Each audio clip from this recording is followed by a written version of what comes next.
Las clases yo las grabo, después convierto el video y las subo por YouTube y les mando el enlace. A través de ahí Ah, van a poder acceder a la clase grabada. bueno, Es más práctico, todos manejan YouTube, es más sencillo, entonces la manera más fácil.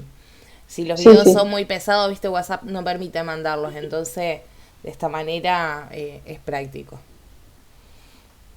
Te comento un poquito cómo va a ser la cursada. La cursada de dale. ustedes es quincenal. Vamos a tener una clase así por videollamada, así por Meet. Y se le va a enviar después de la clase el material de estudio sobre que estuvimos trabajando y generalmente una actividad para que ustedes hagan. Esa semana que no cursan, tienen 2 semanas para realizar la actividad que se les manda. Ajá. La clase tiene que ver con un dispositivo más que nada de generar duda o para puntualizar temas puntuales de las temáticas que vamos a ir trabajando. Así que utilicen siempre las clases como herramienta de consulta. Igual también cuentan con el grupo de WhatsApp, usen el grupo de WhatsApp para consulta. Yo en el caso que en ese momento no les pueda responder, apenas puedo les respondo. Pero utilicen los medios que tenemos para estar comunicados, porque de esa manera se les va a hacer más llevadero si hay algo que no van entendiendo o se les complica un poquito más. Sí. Así que yo después les voy a mandar una dirección de mail, en donde ahí van a mandar los trabajos con las actividades que se les van a ir dando. Traten de no atrasarse, de ir haciéndola. En el caso que a alguna se les complique por alguna duda por un tiempo, no hay drama, me avisan y los vamos manejando. Pero traten de no colgarse en esto de asistir a las clases para sacar duda. Si no pueden asistir, hay que mirar el video y leer el material. Ajá. Si no, viste, al fin de la cursada se va haciendo mucho y el examen final se empieza a complicar. Los trabajos finales se empiezan a complicar un poco. Así que Claro. hay un ritmo pactado, pero bueno, igual uno entiende que a veces los ritmos se complican. Por el momento yo voy a estar como docente, seguramente va a haber otra, las 2 primeras clases estoy yo seguro, después seguramente haya otra docente. Va a tener las mismas pautas. Si tienen dudas no Ah, importa si la clase la dio ella o la doy yo. Cuando retomemos, siempre los primeros 15, 20 minutos de la clase nos dedicamos a eso, a un repaso de lo que vimos, si quedó alguna duda del tema anterior. Así que aprovechenlo para eso. Yo siempre le aconsejo, tengan un cuadernito anotador, entonces si en el momento de leer el material hubo algo que se complicó, lo anotan. Así después cuando ujú. estamos en clase aprovechan y nos preguntan.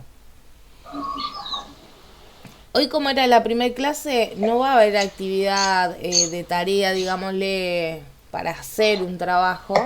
Lo que les voy a dar es un material extra que es cortito para que lean. Bueno, Vos trabajás al momento, estás en actividad. sí, pero salgo a las 6. ¿Y a qué te dedicas? ¿Tiene que ver con esto de Niñera, estimulación temprana? Niñera. Ah, bueno, sí, un poco. un Un poco poco. mucho. Mi nombre es Julieta. Yo soy psicóloga social y soy técnica en minoridad y familia. Estoy Ah, trabajando ya para la escuela y estoy en varias sedes de manera presencial y de manera virtual. A modo de presentación nomás, para romper el hielo.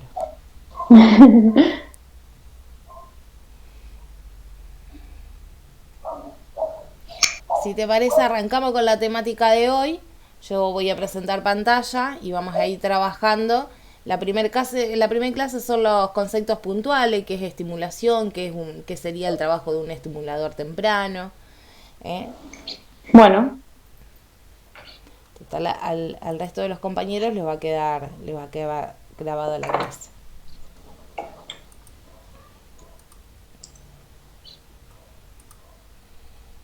El horario de las clases son de 7 a 8 y media. Es 1 hora y media, puede ser más, menos, pero dentro de ese horario va a estar. Siempre a las bueno, 7 y hasta las 8 y media. buenísimo.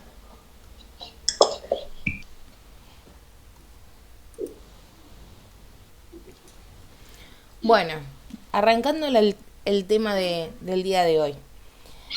Hoy, como te dije, vamos a abordar los conceptos principales sobre qué es la estimulación temprana y cuáles son sus implicancias, ¿no? Las cosas importantes, los aspectos a tener en cuenta.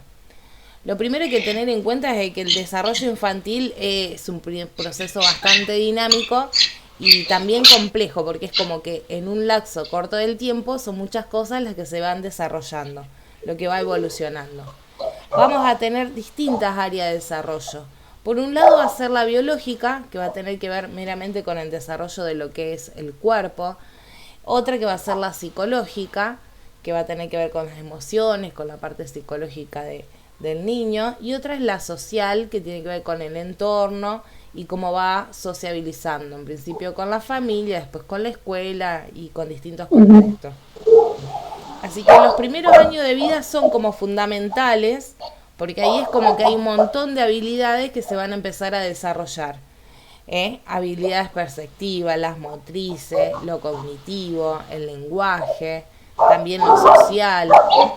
Por eso se hace mucho hincapié en la importancia de estimular y trabajar en esta etapa sobre todo. Esto no quiere decir que en las otras etapas no se pueda, ¿no? Siempre se puede seguir trabajando. Pero en esta se puntualiza como que es la fundamental.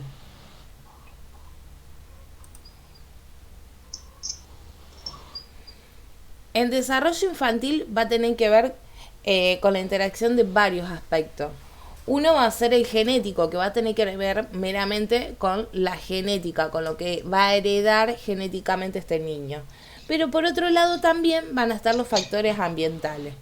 Entonces, por un lado está la base genética, que va a establecer características propias en el desarrollo, y que no se puede modificar. Todo lo que venga heredado desde la genética no es modificable.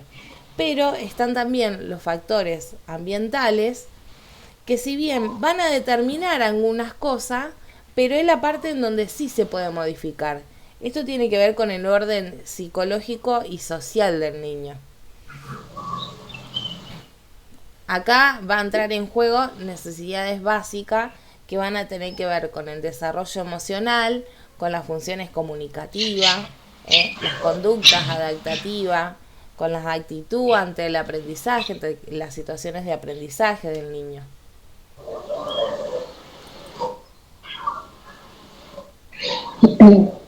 Lo que vamos a ver es qué es la estimulación temprana. Más allá de lo que diga el concepto, a mí me interesaría vos, ¿qué entendés por estimulación temprana o qué te llevó a estudiar esto, no? Porque supongo que alguna noción tenías. Sí. No, me llama la atención eso de estimular los nenes, de eso. Bien. Cuando Siempre hablamos... trabajé con nenes.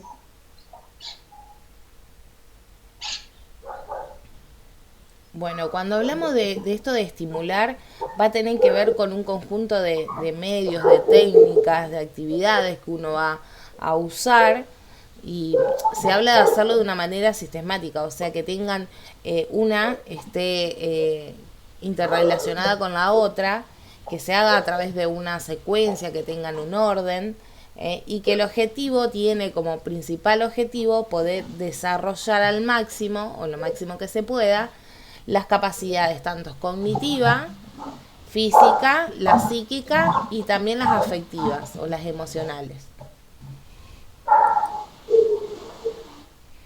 Hay varios conceptos de estimulación temprana dentro del material que ustedes van a encontrar. Yo separé un par, y para empezar a ver primero el concepto, les hago una aclaración con respecto a de dónde viene la palabra estímulo. Estímulo va a venir del latín aguijón, y se habla que el aguijón es una señal tanto interna como externa, que lo que va a provocar esta señal es un impacto o un cambio en un organismo. Por eso es que cuando hablamos, en nuestro caso, de estimulación temprana, vamos a hablar de estimulación como eso, como provocar un impacto para producir un cambio. Se denomina temprana porque se trata justamente de trabajar sobre el momento evolutivo de la niñez, que es lo más temprano posible. Además también se hace referencia a esto de tratar de ir agarrando la parte del neurodesarrollo lo más antes posible. Muchas veces se habla de niñez desde el nacimiento. En realidad, esto ya se empieza a trabajar muchas veces antes, en la etapa prenatal también. Por eso incluso también se habla de temprano.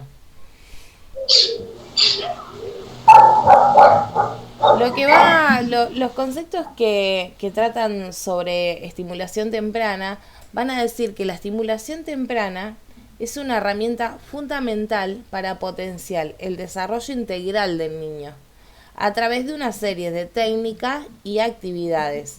Obviamente estas técnicas y estas actividades van a estar fundamentadas de manera teórica o científica y se van a aplicar de manera sistemática y secuencial. La estimulación temprana inicia desde la etapa prenatal, aunque la que influye en este caso no vamos a ser nosotros como estimuladores tempranos, sino la influyente en este caso va a ser la mamá. Pero en la parte de la disciplina educativa, en donde empezamos a trabajar nosotros, se va a trabajar desde el nacimiento hasta los 3 o a veces hasta los 6 años. La estimulación tiene que ver con un apoyo que va a buscar esto de potenciar o desarrollar al máximo las capacidades de ese niño. Como decíamos antes, las capacidades van a tener que ver con las cognitivas, con las del aprendizaje, también la física, con lo motor o lo motriz, las emocionales, las sociales, las afectivas y también las lingüísticas.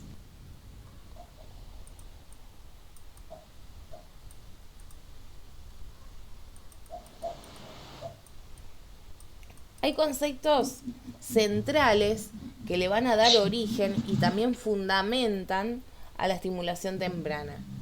Uno de estos elementos es la plasticidad neuronal o cerebral. Esto se trata de una capacidad que tiene el sistema nervioso para ir cambiando su estructura o su funcionamiento a lo largo de la vida. Es como una reacción ante un entorno adverso, una situación adversa. Tiene la capacidad de poder ir modificándose, de regenerarse tanto anatómicamente como a nivel funcional, como a nivel de las funciones mismas del sistema nervioso.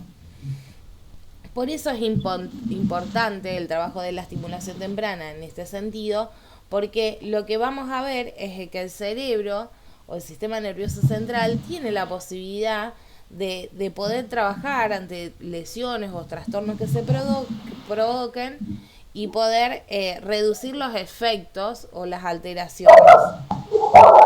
En muchos casos, esto se puede ver como en algunas patologías que se mencionan como es algo muy trabajado, es el Alzheimer, el Parkinson, el deterioro cognitivo, o también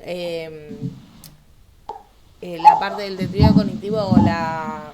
Ay, se me fue el nombre.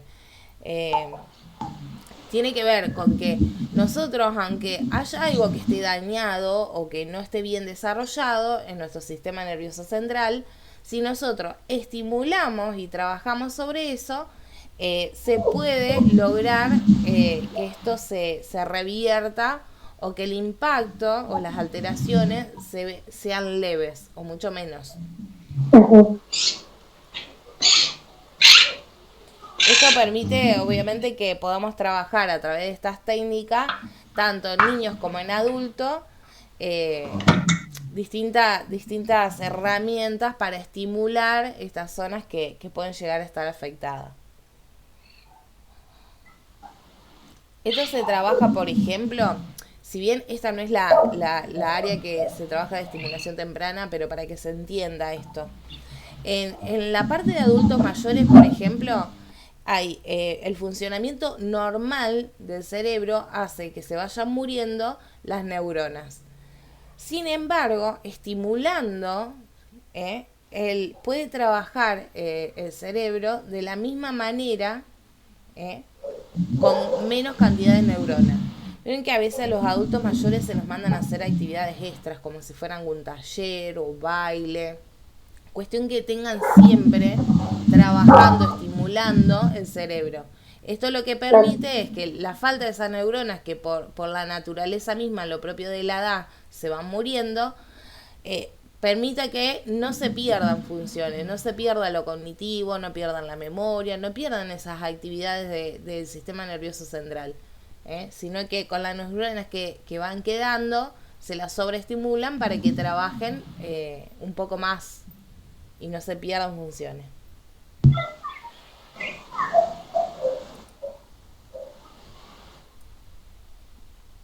Otro concepto que es muy importante y le da fundamento a la estimulación temprana es la ventana de oportunidad.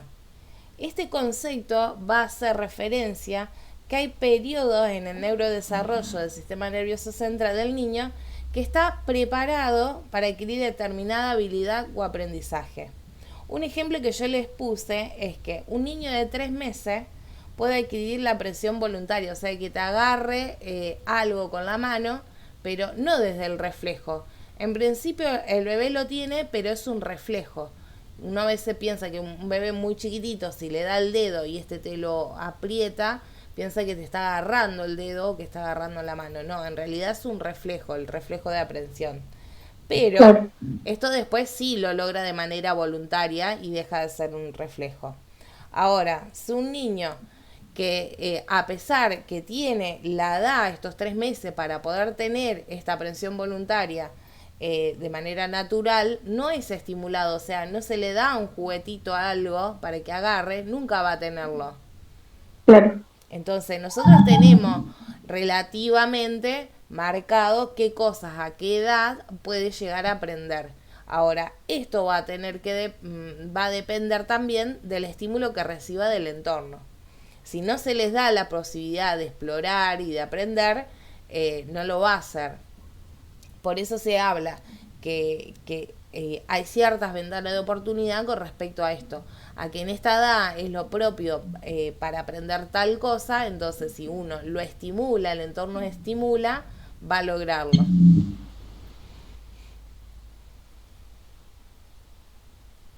Siempre se habla que la parte de la niñez, desde que está en la panza hasta los 3 años, es la parte donde la ventana de oportunidad es más grande, es mayor, donde es como que aprenden mucho más. Claro. Viste que te dicen los chicos son como esponjas, que hay etapas en donde los chicos absorben un montón. Por otro lado, tenemos la parte histórica de cómo surge la estimulación temprana y de dónde viene. Lev Vygotsky, que era ruso, psicólogo soviético, le dio una gran importancia dentro de su teoría a la influencia del entorno, del contexto en el desarrollo del niño. Y habla de que el medio social siempre es crucial para el aprendizaje del niño. Sé que la distancia real que va a haber entre un desarrollo determinado por la capacidad de resolver un problema de forma independiente, o sea, solo, y el nivel de desarrollo potencial determinado por esa capacidad de resolver un problema, va a estar siempre bajo la orientación de un adulto o un colaborador, o con otros niños. O sea, que el nene va a aprender mucho más rápido si hay un entorno facilitador, si hay tanto un adulto u otro nene que le va ayudando o acompañando esas tareas que va a ir resolviendo o a ir aprendiendo. Claro. O sea, no importa solamente la capacidad que pueda llegar a tener el nene, sino que también es muy importante el entorno.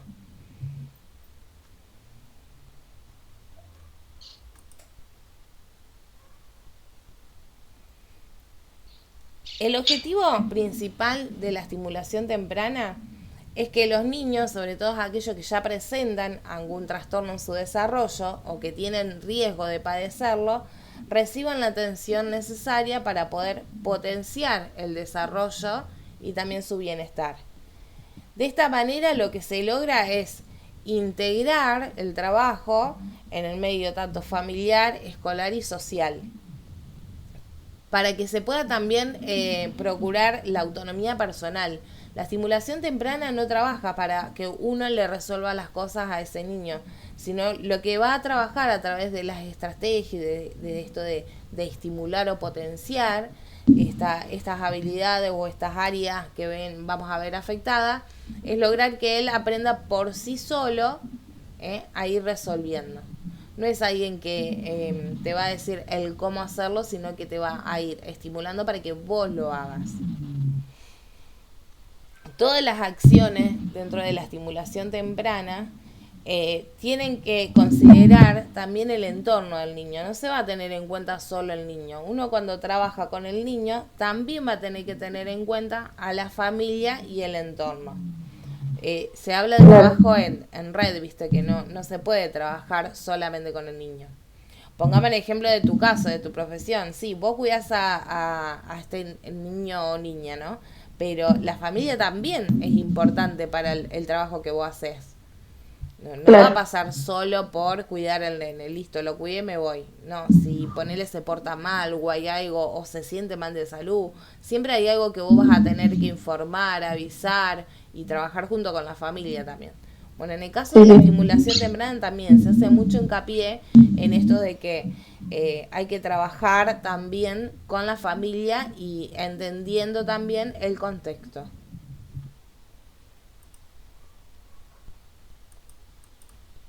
Hay objetivos propios de la estimulación temprana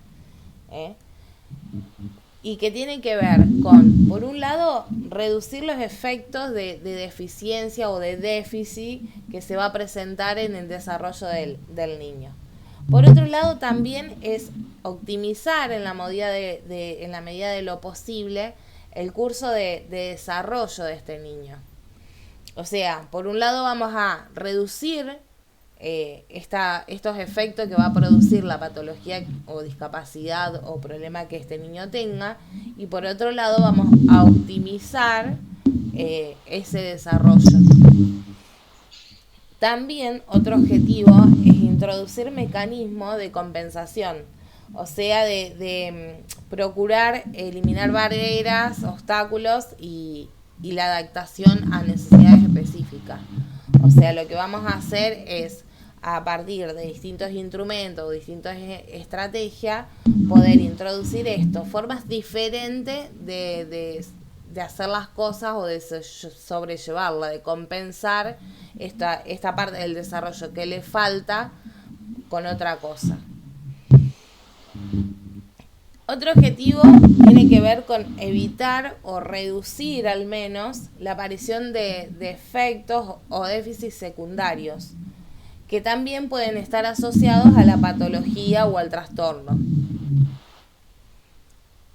También es importante poder atender y cubrir las necesidades y la demanda de la familia o el entorno en donde vive. Obviamente acá entre pisas, siempre tratando, encuadrándonos dentro de nuestro rol. Esto de trabajar con la familia no quiere decir de que, bueno, vamos a ser psicólogos también de las familias o nada. Dentro siempre de nuestra área como estimuladores. Sí. Y otro objetivo también es considerar al niño como un sujeto activo de la intervención. Entender que él es el que nosotros le vamos a dar herramientas, pero que en realidad los cambios y el aprendizaje los va a ir haciendo él.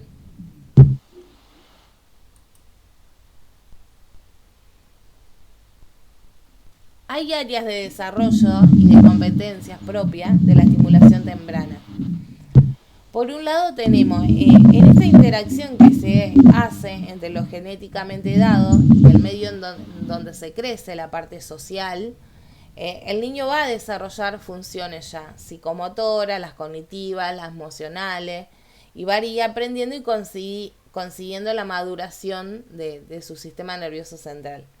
Nosotros vamos a desarrollar un programa de estimulación temprana, pero vamos a tener que tener en cuenta todas las áreas de desarrollo, las psicomotoras, las motrices, las cognitivas, la emocional y la social. Obviamente que depende del trastorno o la discapacidad o la patología del niño, siempre hay una que vamos a trabajar un poquito más, en donde le vamos a hacer más hincapié. Pero todas las áreas son importantes tenerlas en cuenta. Ahora justamente lo que vamos a ver es esto, cuáles son estas áreas y qué implica cada una de las áreas de desarrollo. Por un lado tenemos el área motriz. El área motriz va a tener que ver con el poder moverse, desplazarse, que eso se le llama movilidad gruesa. Y también va a tener que ver con la coordinación entre lo que ve y lo que toca. Que es esto lo que le va a permitir al niño agarrar objetos, o pintar o dibujar. Esto se le llama motricidad fina. Los bebés siempre primero adquieren la motricidad gruesa, que es la de poder desplazarse, moverse, y después van a adquirir la motricidad fina, que es la de poder agarrar objetos. Por otro lado, el área de desarrollo a tener en cuenta es el área cognitiva. Este va a tener que ver con el poder comprender, relacionar, el adaptarse a nuevas situaciones, tiene que ver todo que ver con lo racional, el pensamiento. También va a tener que ver con cómo se relaciona con otros objetos o con el mundo que lo rodea. Otra área de desarrollo es el área socioemocional. En esta se van a incluir las experiencias afectivas y también la sociabilización del niño. Esto es lo que le permite al niño adaptarse y ir pasando desde lo social primero, familiar, a lo social de la escuela.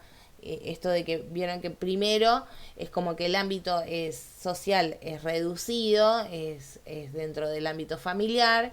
Después con la escuela ya empieza a sociabilizar de otra manera, con otros roles para asumir. Aparece el rol del alumno, aparecen los compañeros, rol de pares. Entonces, lo que se trata dentro de esta área de trabajar es justamente eso, de cómo va adquiriendo este nene las reglas de lo social, cómo se va desenvolviendo el nene socialmente, y adquiriendo esto paulatinamente o gradualmente el dominio de una conducta que sea adaptativa, que le permita lograr habilidades sociales, interactuar con otros. También, como no tiene que ver solo con lo social, lo socioemocional, también va a trabajar esto de la parte emocional con respecto a cómo expresa sus sentimientos, si es una persona independiente, si es autónoma. Otra área de desarrollo es el área del lenguaje. Acá tienen que ver con las habilidades de comunicarse que tenga el niño. Y va a abarcar 3 aspectos. Por un lado, la capacidad comprensiva, si puede comprender lo que el otro le dice. Por otro lado, la expresiva, de cómo se expresa él. Y por otro lado, la gestual, que es lo que va a decir, tanto con el gesto, hablamos de gestual siempre de la cara, la postura. No es solo un gesto que puedo hacer con la cara, también la postura va a entrar dentro de esto de lo gestual. Y por último, otra de las áreas de desarrollo a tener en cuenta son las habilidades de la vida diaria. Estas son las cosas que al niño le permiten tener independencia y autonomía, o que se pueda valer por sí solo, que son tareas cotidianas como vestirse, alimentarse, lavarse los dientes, lavarse las manos. Son esas pequeñas cosas de la vida diaria que también hay que trabajarlas para lograr la autonomía. De estas áreas, como vemos, son demasiado, no son iguales, son diferentes una con las otras, pero siempre están interrelacionadas y todas son importantes. Entonces nosotros cuando vamos a hacer un trabajo sobre un niño en estimulación temprana, la vamos a tener en cuenta a todas. Pero, por ejemplo, si viene alguien con un retraso madurativo, sabemos que la parte más afectada puede llegar a ser la cognitiva, entonces en esa vamos a hacer más hincapié. Si tuviéramos un caso de un nene con autismo, es muy posible que una de las áreas que más vamos a tener que trabajar va a tener que ver con la parte social y la parte emocional, porque es la parte que por ahí a ellos más le cuesta, y también la parte del lenguaje con respecto a lo comunicacional, ¿no? A cómo se puede expresar y cómo puede entender y expresarse con el otro. Entonces, siempre todas se tienen en cuenta, pero seguramente hay algunas en donde vamos a tener que trabajar un poco más. estimularlas un poquito más.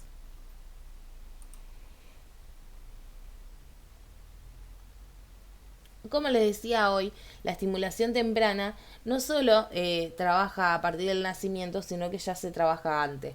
Y una de las maneras de ir trabajando antes, desde este lugar, es la detención precoz de grupos de riesgo. Esto se habla desde cuando está en la panza, detectar si hay algo que ya nos da alguna indicación de algún diagnóstico de alguna patología. Una de esas cosas que pueden pasar es esta, la presencia de alguna alteración que seguro va a producir un trastorno en el desarrollo o una discapacidad. Una de estas puede ser la espina fíbica, la cromosomopatía.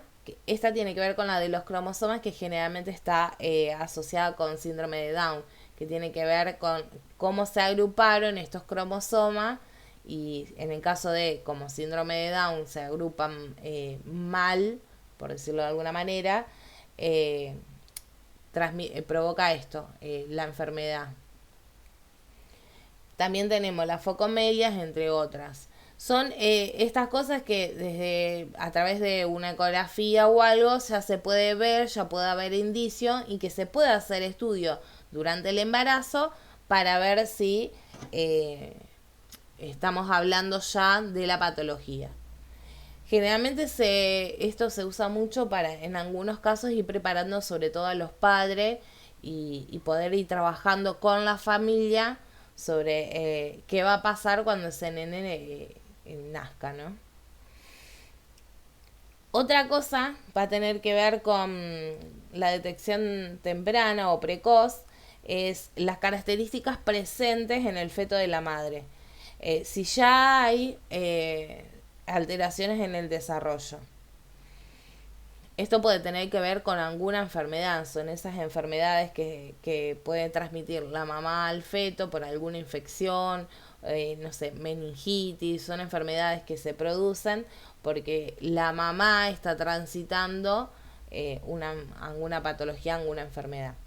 Entonces también se hace hincapié en ver de manera precoz qué es lo que está pasando en ese embarazo para cuidar o detectar alguna patología en el desarrollo de ese bebé. También están los antecedentes familiares o la edad también, que a veces es un factor de riesgo que se tiene en cuenta para la detención precoz. Y también las condiciones de elevado riesgo psicoafectivo o social. Una mamá adolescente, una mamá con enfermedad mental o el papá o ambos. El tema de los recursos económicos de la familia. Todas esas cosas también se tienen en cuenta para hacer una detección precoz de grupos de riesgo, de grupos que pueden llegar a necesitar una estimulación temprana.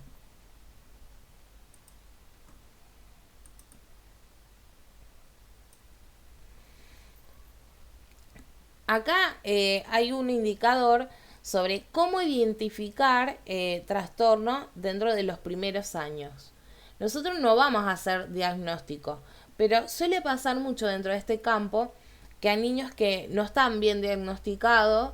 Entonces es importante que nosotros también podamos tener una breve descripción de cómo identificar los trastornos dentro de los trastornos en los niños. Durante el primer año de vida se pueden diagnosticar generalmente la mayoría de los trastornos más graves, que tienen que ver con parálisis cerebral, retraso mental o déficits sensoriales. Estos son los que generalmente en el primer año de vida el médico ya los puede detectar.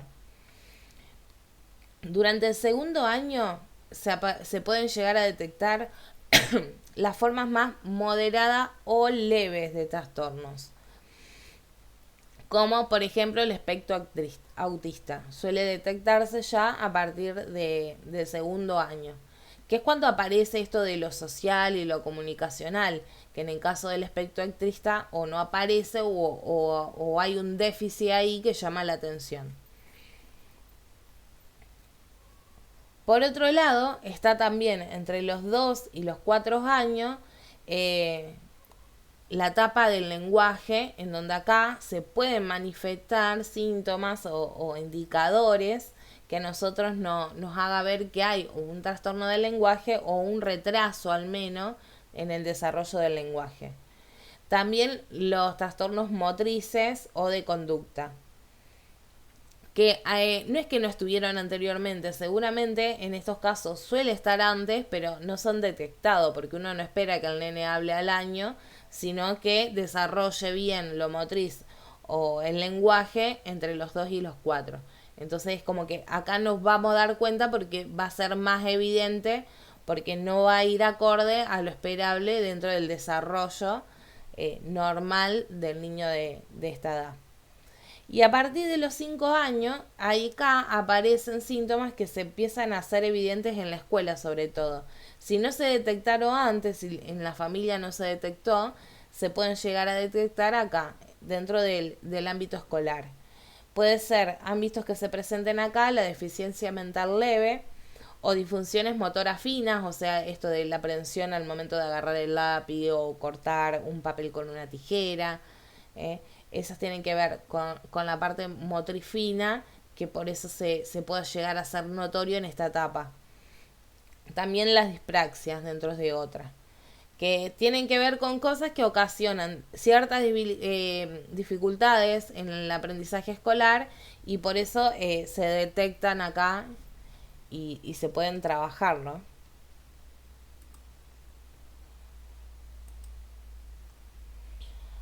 Acá yo le puse como zona de atención o precaución. Tiene que ver con evitar ciertas cosas dentro del trabajo de estimulador temprano. Una es evitar la tendencia a contemporizar todo. Esto de que, bueno, ya se le va a pasar. Esto de al momento de detectar diagnósticos o identificar síntomas, muchas veces pasa esto de que uno dice, bueno, no, ya está, ya se le va a pasar. Piensen en un chico en que tiene que hablar y a lo mejor no habla bien.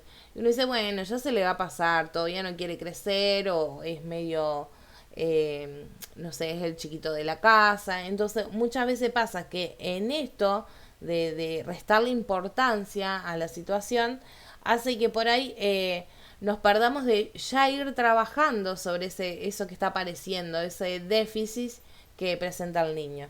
Entonces se busca esto de no minimizar o no ignorar cuando se presentan estos indicadores. Otra cosa que hay que tener en cuenta es evitar las tendencias reduccionistas.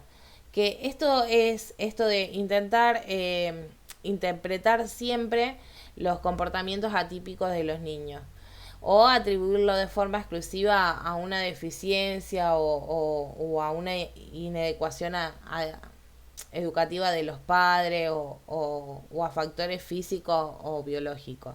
Se trata esto de una vez se extiende a esto de que, bueno, es propio de la edad o es propio de la enfermedad y tampoco está bueno, porque esto también quita tiempo de poder estimular esa área y no trabajarla. Es como que uno la termina ignorando y no está bueno, perdemos tiempo en poder potenciarla.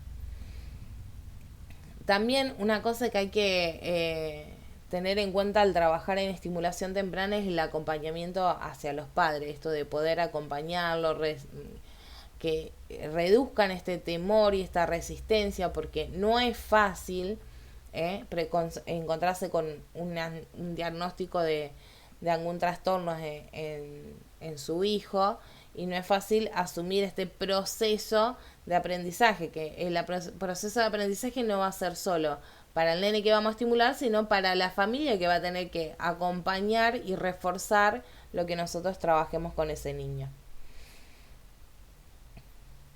También hay que tener en cuenta el tipo de vínculo que tiene ese nene con los padres, cómo se relacionan, cómo es dentro de lo social o lo escolar, en el caso de que ya esté escolarizado.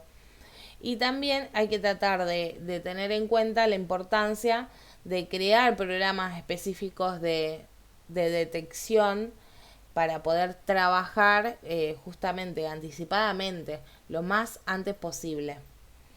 Esto ha cambiado muchísimo. Antes pasaba, por ejemplo, con autismo, que era como una enfermedad como considerada rara, que estaba dentro de otras clasificaciones. Entonces, determinar bien los síntomas y que el diagnóstico se haga de manera temprana para trabajarlo era muy difícil. Hoy por hoy esto ha avanzado bastante, pero nunca está de más ir recordando la importancia de esto de detectar estos factores de riesgo o estos factores que ya nos demuestran que hay ciertos déficits lo más antes posible para poder trabajarlo lo más antes posible.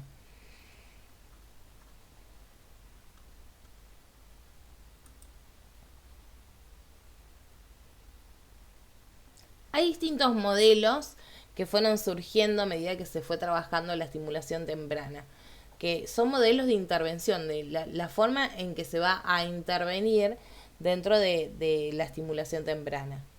Por un lado tenemos la teoría de los sistemas ecológicos, que esta teoría lo que va a postular es que tanto los marcos ecológicos y los sociales, o sea, lo que le pasa a la persona desde lo natural, la genética, y también lo social que lo atraviesa, las dos cosas importan, porque una cosa va a influir a la otra.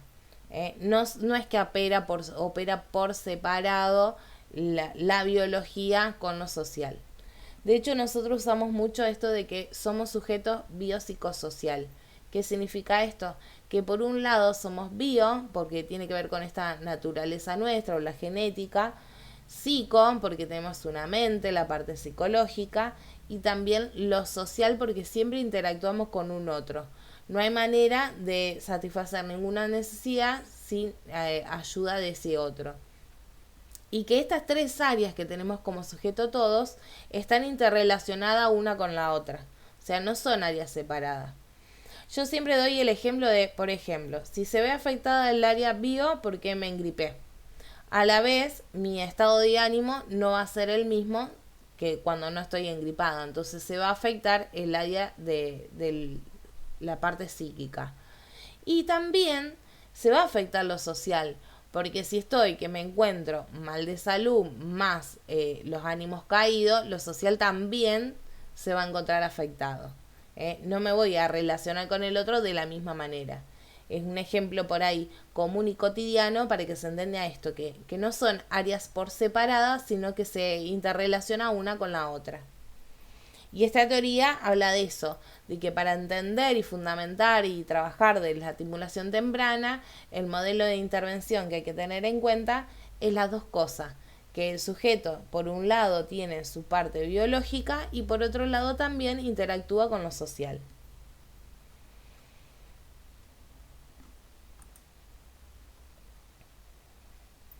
Otro modelo es el modelo transaccional. Este modelo hace énfasis en los efectos del niño y del medio ambiente. Va a decir que el desarrollo del niño va a ser producto de continuas interrelaciones que se van a dar entre el niño y la experiencia que va adquiriendo tanto con la familia, con el contexto íntimo de la familia o con el contexto social. De manera que cada experiencia que va adquiriendo el niño siempre va a tener que ver con el medio. No van a ser independientes al niño, sino que va a ser esta interacción entre niño y medio. Que es muy similar al punto de vista anterior. Siempre se hace hincapié en esto de la importancia de las dos cosas. De el niño y la parte biológica, pero a su vez esta interacción entre el niño y lo social.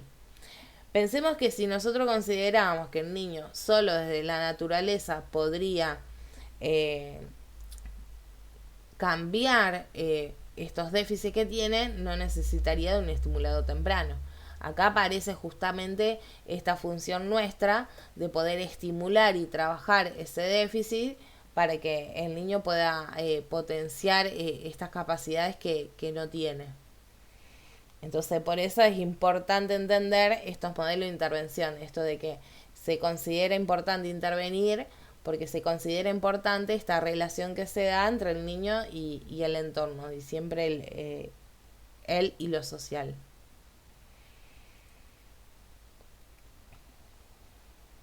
La otra teoría, como modelo de intervención, también va a hablar con respecto a los cambios que se pueden ir dando y la dirección que se le va dando a este desarrollo cognitivo, que a través de una intervención sistemática y consistente, o sea, esto de tener un plan de trabajo que se va dando, que va siguiendo un orden, distintas áreas que se van a ir trabajando, no va a haber límite para el desarrollo de lo cognitivo. O sea que ese niño va a poder aprender más allá de las carencias individuales.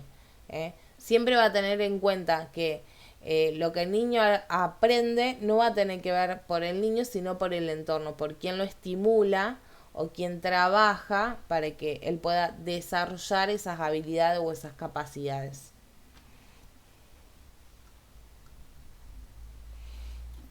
Va a hablar que en esta teoría se va a hablar que el desarrollo cognitivo van a estar influidos por dos factores.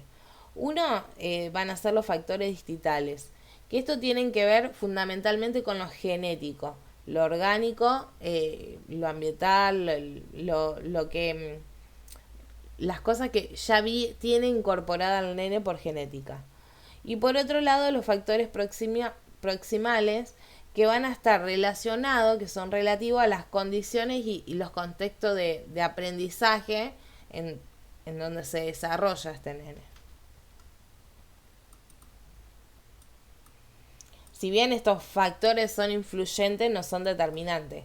O sea, influyen en el nene, en la naturaleza o el ambiente en donde está o el contexto, pero no son determinantes. Si uno trabaja sobre eso, puede estimular y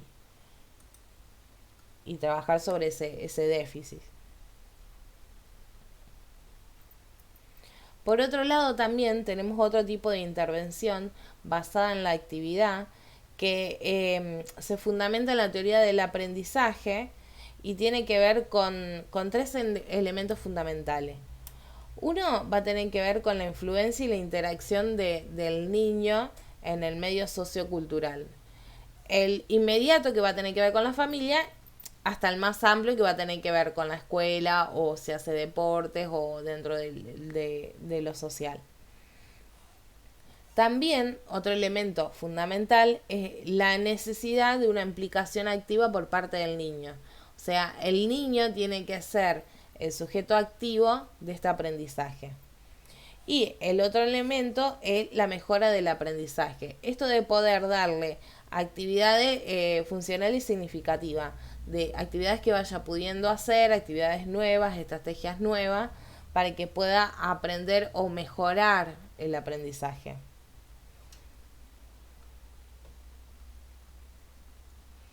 Se habla de esta teoría que usa mucho la parte real, que se va a buscar estrategias de aprendizaje en donde va a relacionar al niño con la naturaleza. Vieron que, por ejemplo, un niño, para que aprenda ciertas cosas, se lo lleva a una granja. Entonces puede ver en la granja cómo se alimentan los animales, puede ver cómo se hace el pan. Entonces, para enseñarle, parece una charla, una salida recreativa, pero en realidad es educativa, porque a través de eso que ve, desde esa realidad, de eso que sucede en la granja, el niño aprende otras cosas.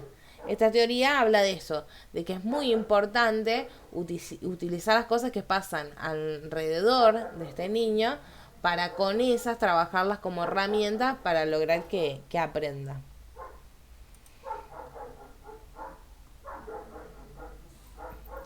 Por otro lado, tenemos el modelo de desarrollo también temprano y los factores de riesgo.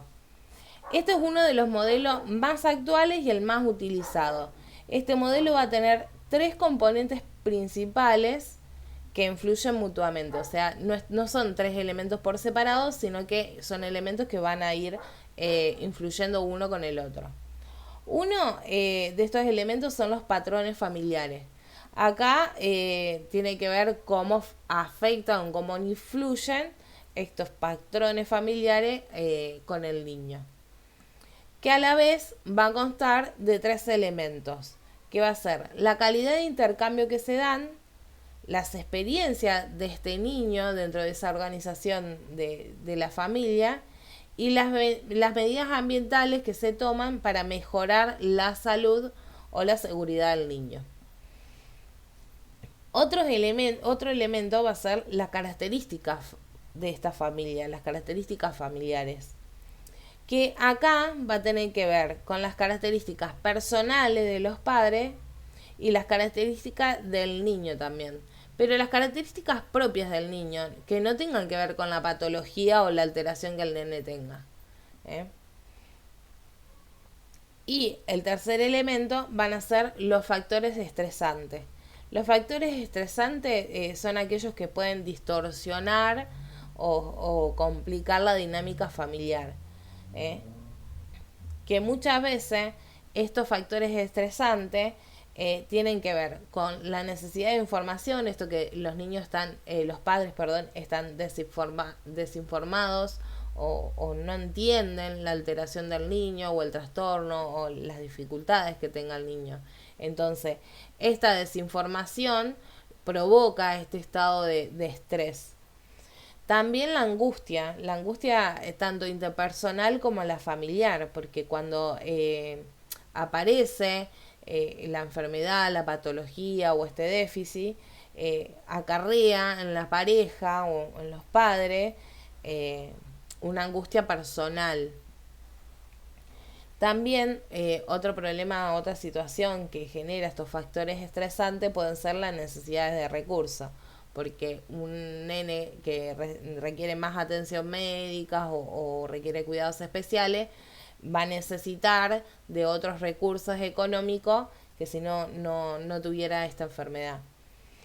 Y eso también muchas veces es generador de estrés familiar. Y por último, la pérdida de confianza en la propia capacidad para sacar adelante ese niño. Estos padres que al encontrarse con la patología se sienten que no están instrumentados, que no saben cómo van a hacer para sacarlo adelante. Este sentimiento de no tener confianza en sí mismo hace que también se genere este estrés. Que este estrés, si bien lo tienen los padres, pero también interrelaciona con el resto de las áreas y puede complicar el trabajo de aprendizaje para el niño. Por eso es importante y lo destaca como 3 elementos que van a ir trabajando y que los 3 hay que tenerlos en cuenta. Se habla a través de este modelo que los programas de intervención que se van a hacer desde este modelo de intervención en la estimulación temprana va a tener que incluir otros componentes. No es solo el área de estimulación temprana en ese momento para estimular algún déficit, algún área del desarrollo, sino que también tiene que haber un apoyo de los recursos, o sea, el acceso a esos servicios para esos padres, o el apoyo subsidiario, esto de alguna ayuda económica o estos programas o las asignaciones que se dan para que los padres puedan sobrellevar estos gastos extras desde lo económico que implica tener algún niño con trastornos o discapacidad. También los apoyos sociales son buenos y acá destaca grupos de padres o las orientaciones familiar, las redes comunitarias. Hay muchos grupos de padres, no sé, padres con niños autistas que se juntan, que pueden contenerse, se brindan información, pasan información para que estén siempre actualizados o hacen programas para leyes sobre esta enfermedad para poder hacer que los chicos puedan tener los mismos derechos.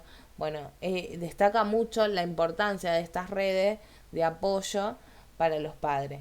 Y también es importante la información y los servicios, o sea, que los padres siempre estén informados y que puedan acceder a esta información, a estos programas de información. muchas veces tienen que ver con esto de la prevención temprana o primaria. ¿Hasta acá vamos bien? Sí, sí, estoy haciendo algunos apuntes. Sí, igual después acordate que el material va a estar por escrito, en formato PDF, y todo lo que se da en clase va a estar ahí. Listo. ¿Se puede imprimir todo Sí, sí, eso? sí. Sí, sí. Ah, Yo eso después que terminamos la clase te lo paso y después o lo tenés para leerlo desde el celular, la compu, o te lo podés imprimir también. buenísimo. Entonces, el papel principal de la estimulación temprana o del estimulador temprano va a tener que ver con esto de potenciar no solo las áreas de déficit del niño, sino que también potenciar el papel de los padres, que son los principales agentes de intervención, porque nosotros vamos a intervenir con el niño dentro de estimulación un rato, pero después los que pasan la mayor parte del tiempo con los niños son los padres. Entonces por eso está bueno que ellos también estén informados y capacitados. Claro.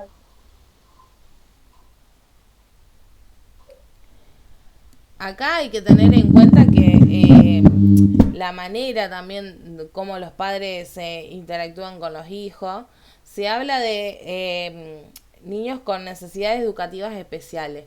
Esto es de que necesitan otra atención para poder aprender.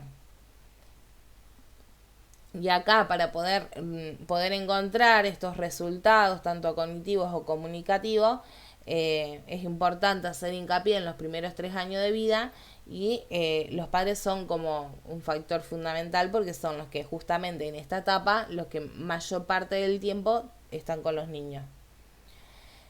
Esto se relaciona mucho con el tema de los logros académicos, o sea, qué cosas van a ir aprendiendo de acuerdo a cada etapa del nene, o sea, cada edad que va adquiriendo más aprendizaje, más logros académicos. Los resultados que se van a ir obteniendo en los niños dentro de estos programas de atención primaria se van a relacionar también no solo con el tipo de atención que van a recibir los niños dentro de esta estimulación, sino también cómo los padres van a interactuar, desde qué estilo van a interactuar con estos niños. La afectividad siempre está ligada en ese impacto que uno quiere hacer para lograr ciertos cambios. Así que siempre la estimulación temprana siempre va a apuntar eso, a trabajar sobre los chicos dentro de las distintas áreas de desarrollo, pero teniendo en cuenta la importancia del rol que van a ocupar los padres, que también van a hacer soporte de este trabajo que nosotros vamos a hacer. Le van a dar continuidad.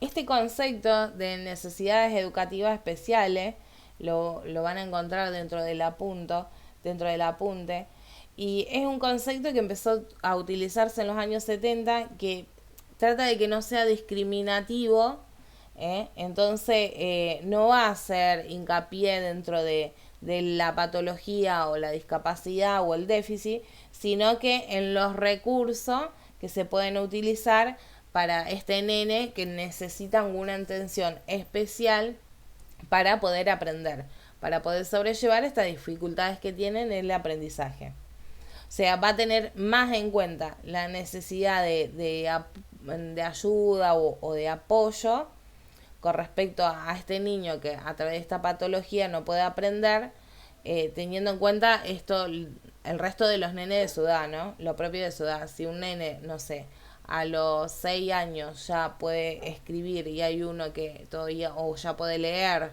y hay uno que todavía no, entonces se va a considerar que este nene tiene estas necesidades educativas especiales y se va a tratar de darle un apoyo o una ayuda extra para poder nivelar con lo que es esperable dentro del momento de desarrollo de ese nene.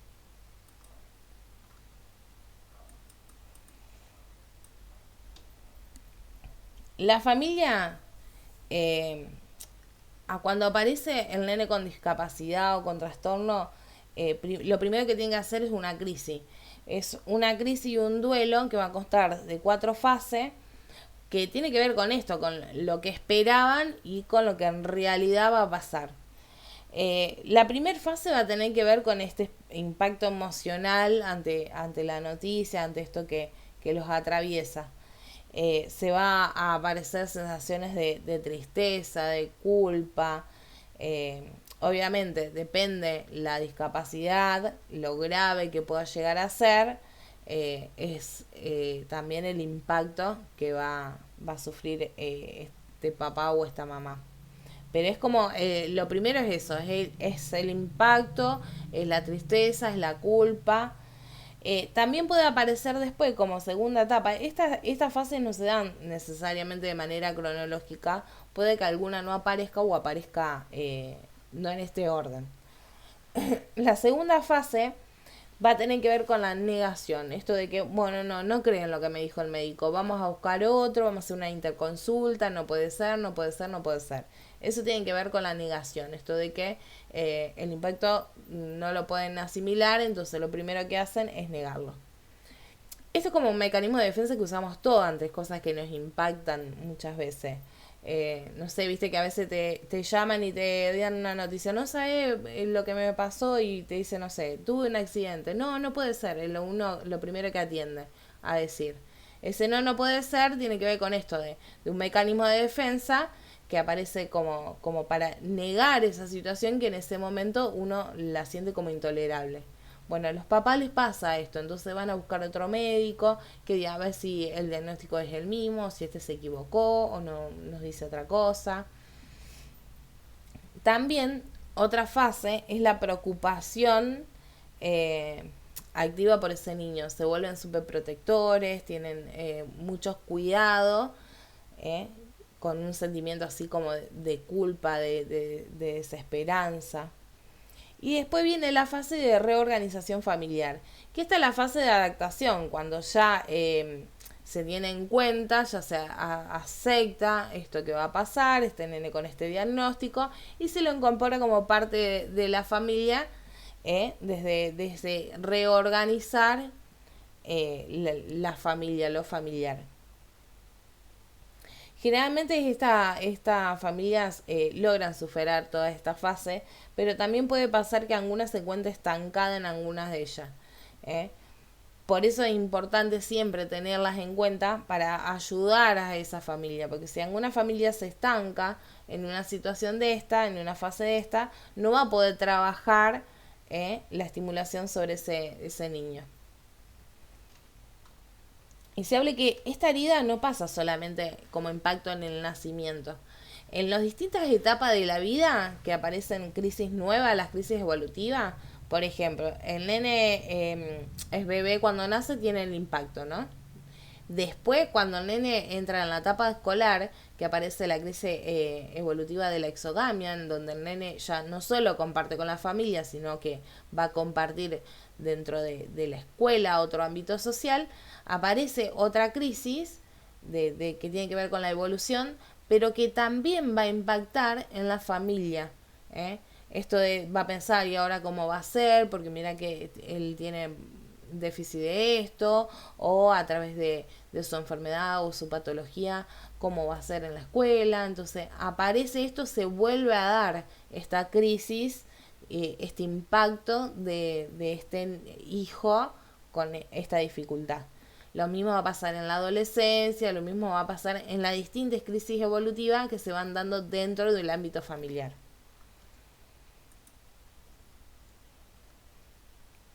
Hay una cosa que hay que tener importante, que la familia cuando consulta no va a ir solo a buscar o a trabajar la estimulación del nene, sino que también en lo personal van a estar buscando una intervención para ello, un apoyo, información, que le faciliten esto de facilitar los cambios, esto de ayudarse a adaptarse a esta nueva situación, no solo que se adapte el nene, a sus limitaciones o su déficit, sino que también acompaña o facilita el cambio también para la familia. Y también la capacitación, Porque la familia lo primero que va a hacer es preguntarles todo, para poder tener él también técnicas para poder trabajar con ese niño.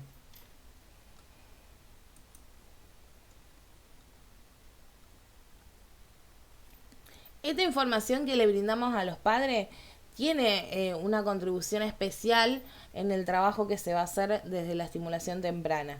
Es ayudar a cambios de actitudes, a que pueda poder colaborar o cooperar más, que se implique en estos nuevos aprendizajes o estas nuevas herramientas que se le van a dar a ese niño. Esto obviamente va a llevar a un éxito de las tareas. También provoca un mayor acercamiento ante los problemas del hijo. Entonces es tan bueno la formación de los padres, que uno les informe y que los padres se capaciten, porque también los pones de otro rol a también trabajar los aprendizajes del niño, lo que necesitamos que el niño estimule o potencie.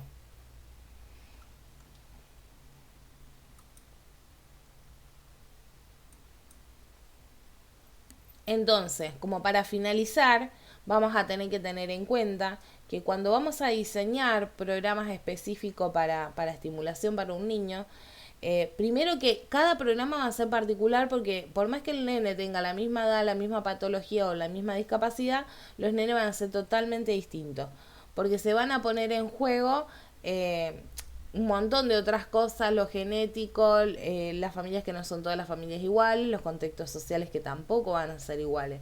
Entonces, primero que cada intervención que hagamos siempre va a ser individual, va a ser específica para ese niño. Por otro lado, vamos a tener que tener en cuenta que siempre vamos a trabajar teniendo en cuenta todos los ámbitos, el biológico, el psicosocial, el emocional, la familia, la escuela, también lo cultural o lo socioeconómico. Porque el nene cuando se mueve, cuando el nene cuando interactuar dentro de todos esos ámbitos, no en uno en particular.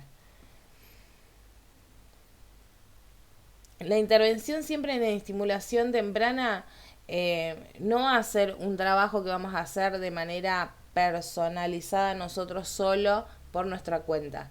Vamos a trabajar siempre dentro de un ámbito interdisciplinario, dentro de un equipo interdisciplinario.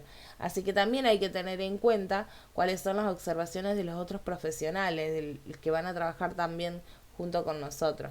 O sea, qué es lo que nos dice el pediatra o el neurólogo, qué cosas hay que trabajar más o qué cosas hay que trabajar menos. Mucha de esa información no solo la vamos a trabajar con los padres, sino también con el médico de cabecera o un neurólogo. Eso es lo que hace más rico el trabajo dentro de ese niño. Porque como son muchas las áreas sobre las que hay que trabajar, entonces siempre es mejor el trabajo dentro de un equipo interdisciplinario, donde tengamos en cuenta el resto de los profesionales que van a trabajar. Yo les dejé como material de esta semana un texto, yo se los voy a mandar ahora cuando cortemos la llamada, que es un artículo que escribió un psicólogo social que aparte es estimulador temprano, y que él veía que trabajando desde la estimulación temprana solo sin los padres es como que ayudaba y no ayudaba, como que algo faltaba. Entonces se propuso armar un grupo de padres y trabajar también desde la psicología social, ya que él era las dos cosas, psicólogo social y estimulador temprano, trabajar, hacer grupos, invitarlo a los padres una vez por semana, o bueno, no recuerdo, creo que era una vez por semana. A encuentros en donde pudieran hablar, reflexionar sobre cómo se sienten, qué significa para ellos la discapacidad. Entonces van trabajando en la ansiedad de los padres y hace que este trabajo en red, por un lado desde la psicología social con los padres y por otro lado la estimulación temprana con los niños, hace que sea mucho más rico lo que logra trabajar, lo que logra potenciar en esos niños. Así que no les voy a dejar tarea y un trabajo extra para hacer, pero sí les voy a mandar ese material para que lo lean. porque la clase de hoy hace mucho hincapié en estas dos cosas. Por un lado, una parte general de lo que es el concepto de estimulación, pero por el otro, la importancia de la familia en este contexto. Bueno, ¿Alguna pregunta, duda? no. Bueno. Bueno, Sofía, bienvenida. Hoy Bueno. estuvimos muy solitas. Esperemos Sí. la clase que haya más compañeros y se hace más dinámico, podemos charlarlo mucho más. Muchísimas Sí. gracias por estar. Así que No, por bueno, favor. todo lo mejor para este arranque. Lee el material Bueno. después tranqui y cualquier cosita, ya sabes, me podés consultar, no hay problema. Bueno, Bueno, Sofía, un besote. Bueno. Nos vemos en 15 días. adiós. Chao.